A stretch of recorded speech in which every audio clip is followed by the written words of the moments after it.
There's been quite a bit of interest in this fossil CH-2599.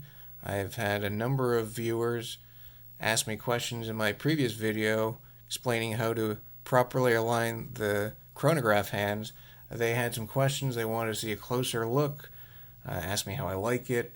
You know, people trying to decide whether or not they'd like to buy this watch. Not this one, but if they'd like to buy this model. So I'm putting together these videos people can get a closer look, check it out, you know, kick the tires, so to speak, see if this is something they want to get. Me personally, I got this as a gift. I didn't buy it, so might be a little biased, but I do like this watch quite a bit. It's what they call a cuff watch. So if you take a look at the back, see the leather strap goes all the way around. The case back never touches your wrist, which is something I'd never even heard of before. Apparently, it's very comfortable. It's great. You know, I happen to like that quite a bit. But let's start off here at the top. You have an you have a mineral glass crystal here. It's ordinary glass. It's not sapphire. So if you're clumsy like I am, you got to be careful. It's going to be easy to scratch. Take a look at the side here. It's got this ridge, so it does stick out past the watch here. So it's got to be really careful with this. I don't wear this a whole lot. I think if I did, it would look a lot more similar to my Casio F91W. And while we're here, let's talk about the size. This fossil here, this is a 44 millimeter case. This is huge compared to the Casio F91W. Take a look at the top there. Take a look at the thickness. This thing is a beast. It is a monster. If you have big wrists, that's great. If you don't, my wrists aren't that big. I'll show you what that looks like.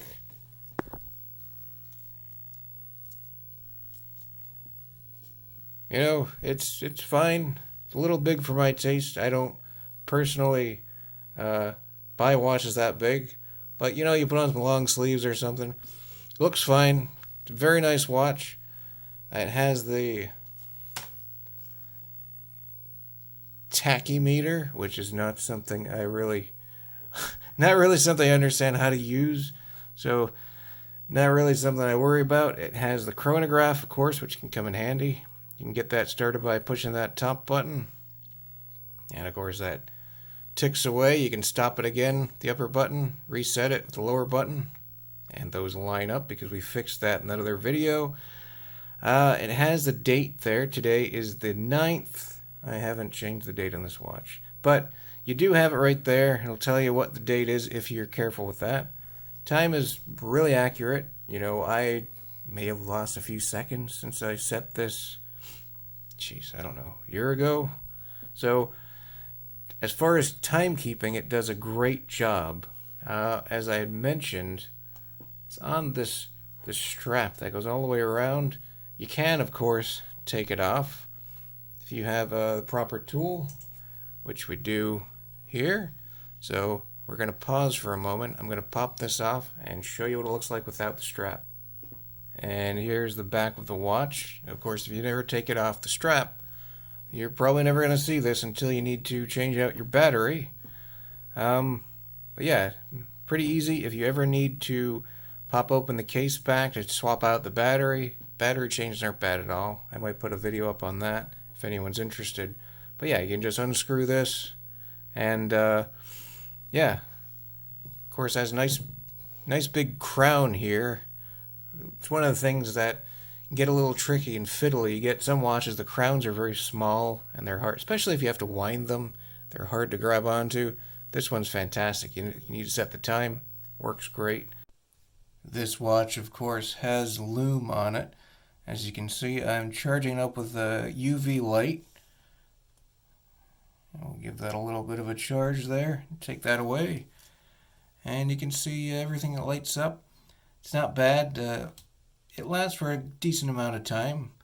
Of course, it's not the best, but, you know, for what it is, perfectly serviceable. All right, let's take a closer look at this from a few different angles. Let's get the chronograph going. All right.